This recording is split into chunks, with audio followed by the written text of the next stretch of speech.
নমস্কার বন্ধুরা, আমি সঙ্গীতা চলে এসেছি শ্রুতিতে। তোমাদের সবাইকে স্বাগত জানাই শ্রুতির একটি নতুন পাঠে।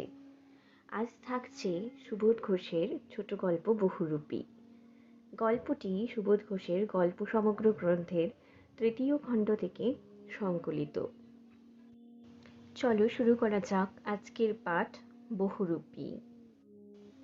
হরিদার কাছে আমরাই গল্প করে বললাম, শুনেছেন হরিদা, কি কাণ্ড হয়েছে? উনানের মুখে ফুঁ দিয়ে আর অনেক ধোঁয়া উড়িয়ে নিয়ে হরিদা এইবার আমাদের কথার জবাব দিলেন, না, কিছুই শোনেনি। জগদীশবাবু যে কি কাণ্ড করেছেন শোনেননি হরিদা? হরিদা, না রে ভাই, বড় মানুষের কাণ্ডের খবর আমি কেমন করে শুনবো? আমাকে বলবেই বা কে? 7 দিন হলো এক সন্ন্যাসী এসে জগদীশবাবুর বাড়িতে ছিলেন। খুব উঁচু দরের সন্ন্যাসী, হিমালয়ের গুহাতে থাকেন। সারা বছরে শুধু একটি হরিতকি খান, এছাড়া আর কিছুই খান না। সন্ন্যাসীর বয়সও 1000 বছরের বেশি বলে অনেকেই মনে করেন। হরিদা, সন্ন্যাসী কি এখনো আছেন? না, চলে গিয়েছেন। আক্ষেপ করেন হরিদা, থাকলে একবার গিয়ে পায়ের ধুলো নিতাম। তা পেতেন না হরিদা, সে ভয়ানক দুর্লভ জিনিস। শুধু ওই একা জগদীশবাবু ছাড়া আর কাউকে পায়ের ধুলো নিতে দেননি সন্ন্যাসী। হরিদা, কেন? জগদীশবাবু একজোড়া কাঠের খড়মে সোনার বোল লাগিয়ে সন্ন্যাসীর পায়ের কাছে ধরলেন। তখন বাধ্য হয়ে সন্ন্যাসী পা এগিয়ে দিলেন, নতুন খড়ম পরলেন, আর সেই ফাঁকে জগদীশবাবু পায়ের ধুলো নিয়েছিলেন। হরিদা, বাহ, এ তো বেশ মজার ব্যাপার। হ্যাঁ, তাছাড়া সন্ন্যাসীকে বিদায় দেবার সময় জগদীশবাবু 100 টাকার একটা নোট জোর করে সন্ন্যাসীর ঝোলার ভিতরে ফেলে দিলেন। সন্ন্যাসী হাসলেন আর চলে গেলেন। গল্প শুনে খুব গম্ভীর হয়ে গেলেন হরিদা। অনেকক্ষণ চুপ করে রইলেন। আমরা কি বলছি বা না বলছি সেদিকে হরিদার যেন কান নেই। হরিদার উনানের আগুন তখন বেশ গনগনে হয়ে জ্বলছে। আমাদের চায়ের জন্য 1 হাঁড়ি ফুটন্ত জল নামিয়ে দিয়েই হরিদা তার ভাতের হাঁড়িটাকে উনানে চড়ালেন। শহরের সবচেয়ে সরু এই গলিটার ভিতরে এই ছোট্ট ঘরটাই হরিদার জীবনের ঘর, আর আমাদের 4 জনের সকাল সন্ধ্যার আড্ডার ঘর। চা, চিনি আর দুধ আমরাই নিয়ে আসি। হরিদা শুধু তার উনানের আগুনের আঁচে জল ফুটিয়ে দেন। খুবই গরিব মানুষ হরিদা, কিন্তু কাজ করতে হরিদার প্রাণের মধ্যেই যেন একটা বাধা আছে। ইচ্ছে করলে কোনো অফিসের কাজ কিংবা কোনো দোকানের বিক্রিওয়ালার কাজ পেয়ে যেতে পারেন হরিদা, কিন্তু ওই ধরনের কাজ হরিদার জীবনের পছন্দই নয়। একেবারে ঘড়ির কাঁটার সামনে সময় বেঁধে দিয়ে আর নিয়ম করে নিয়ে রোজই একটা চাকরির কাজ করে যাওয়া হরিদার পক্ষে সম্ভব নয়। হরিদার উনানের হাঁড়িতে অনেক সময় শুধু জল ফোটে, ভাত ফোটে না। এই একঘেয়ে অভাবটাকে সহ্য করতে হরিদার আপত্তি নেই, কিন্তু একঘেয়ে কাজ করতে ভয়ানক আপত্তি। হরিদার জীবনে সত্যিই একটা নাটকীয় বৈচিত্র্য আছে, আর সেটাই যে হরিদার জীবনের পেশা। হরিদা মাঝে মাঝে বহুরূপী সেজে যেটুকু রোজগার করেন তাতেই তার ভাতের হাঁড়ির দাবি মিটিয়ে দিতে চেষ্টা করেন। মাঝে মাঝে সত্যিই উপোস করেন হরিদা। তারপর একদিন হঠাৎ আবার এক সকালে কিংবা সন্ধ্যায় বিচিত্র ছদ্মবেশে অপরূপ হয়ে পথে বের হয়ে পড়েন। কেউ চিনতে পারে না।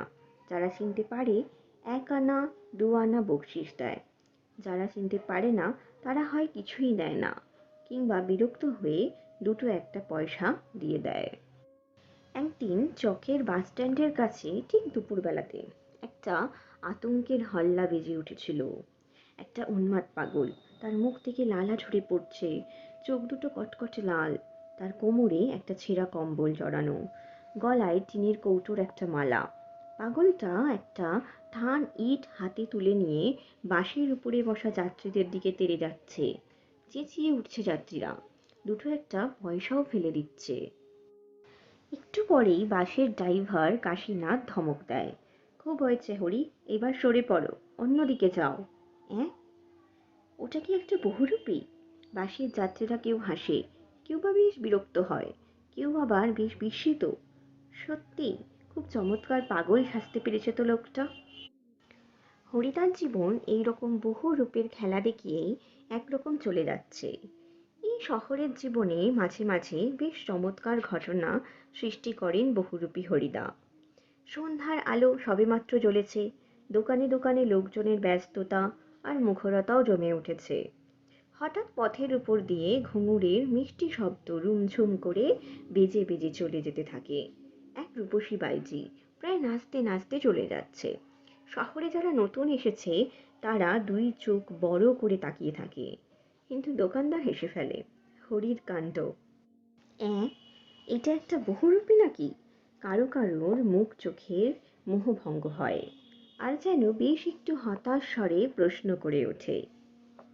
বাইজির ছদ্মবেশে সেদিন হরিদার রোজগার মন্দ হয়নি। মোট 8 টাকা 10 আনা পেয়েছিলেন। আমরাও দেখেছিলাম এক একটা দোকানের সামনে গিয়ে দাঁড়াচ্ছে সেই রূপসী বাইজি, মুচকি হেসে আর চোখ টিপে একটা ফুল সাজিয়ে এগিয়ে দিচ্ছে। দোকানদারও হেসে ফেলে আর একটা সিকি তুলে নিয়ে বাইজির হাতের ফুল সাজির উপর ফেলে দেয়।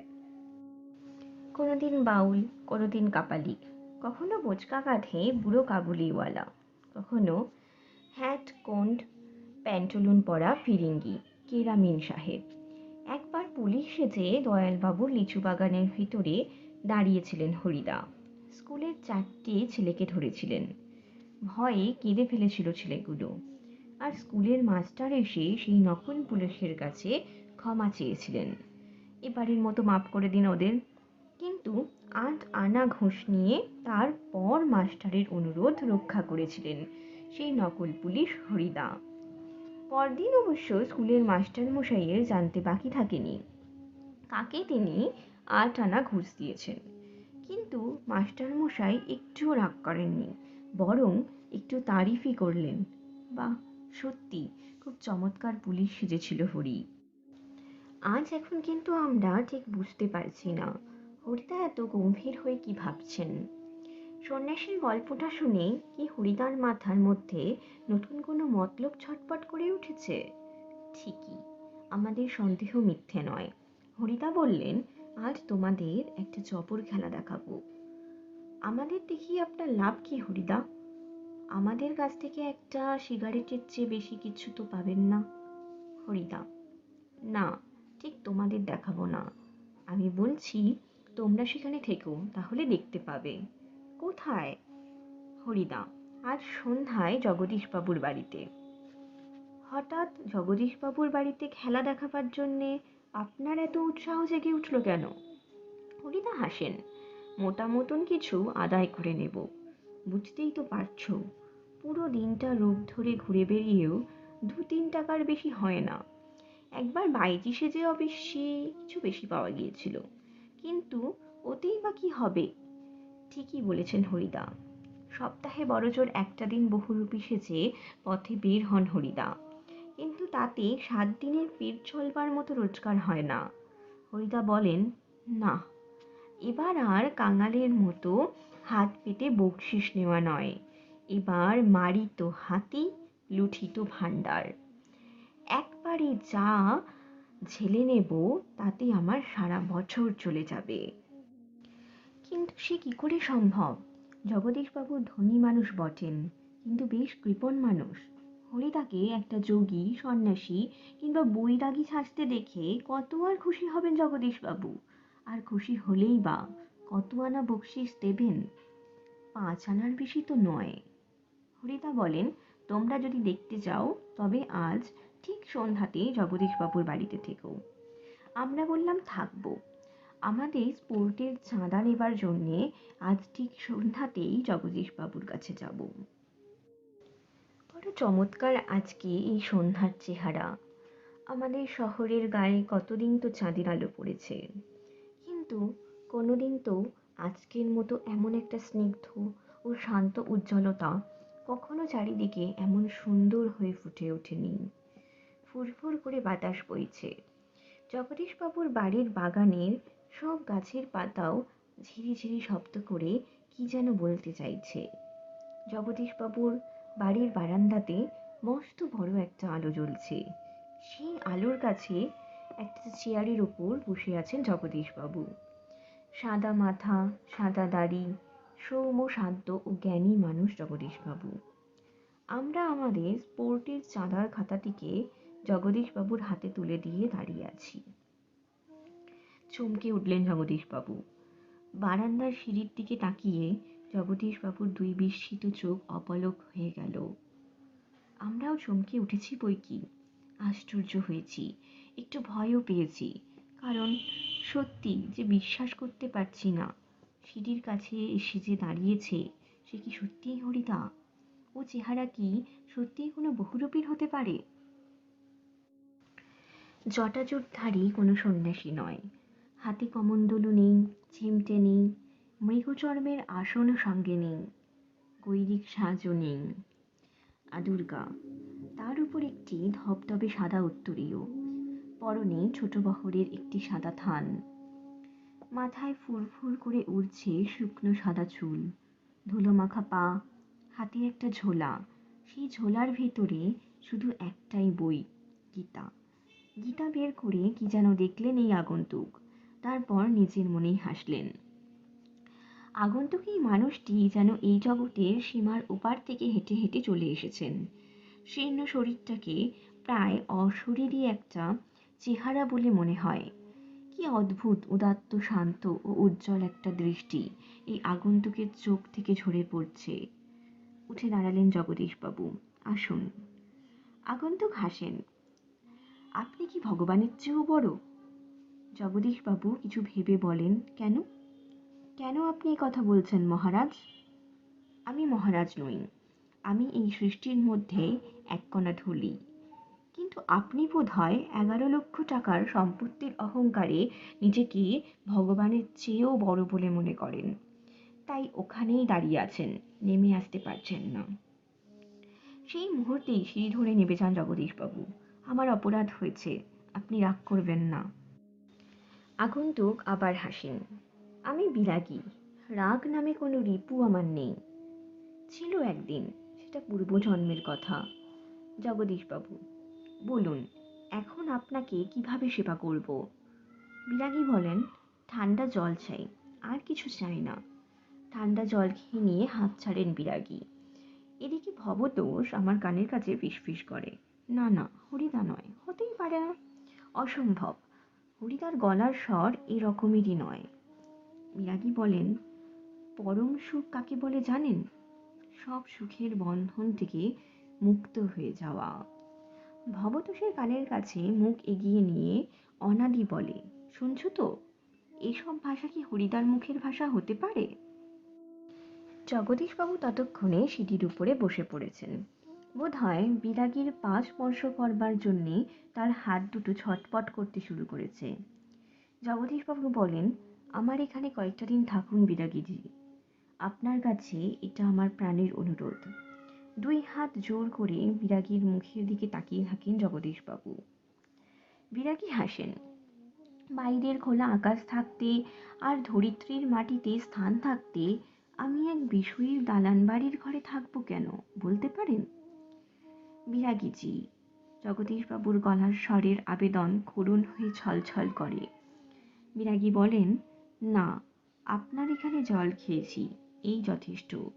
পরমাত্মা আপনার কল্যাণ করুন, কিন্তু আপনার এখানে থাকা আমার পক্ষে সম্ভব নয়।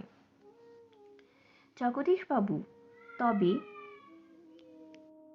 অন্তত একটু কিছু আজ্ঞা করুন, যদি আপনাকে কোনো।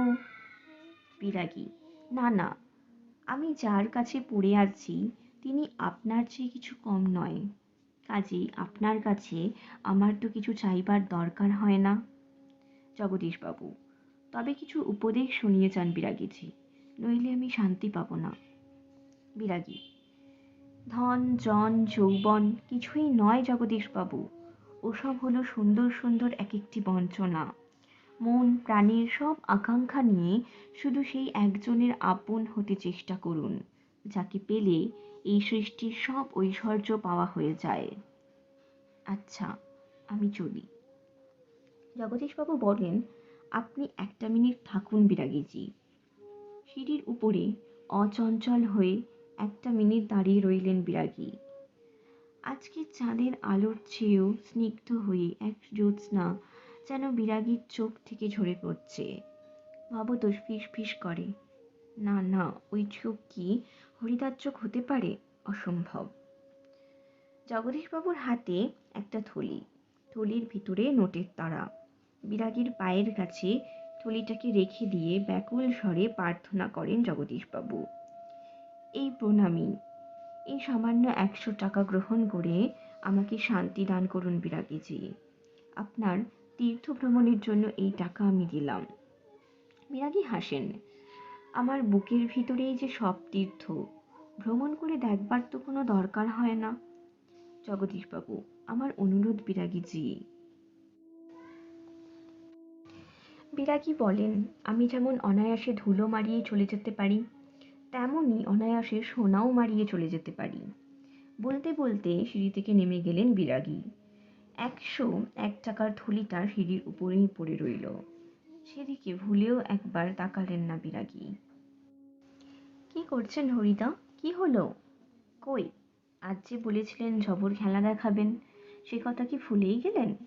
আজকের সন্ধ্যাটা ঘরে বসেই কাটিয়ে দিলেন কেন? বলতে বলতে আমরা সবাই হরিদার ঘরের ভিতরে ঢুকলাম।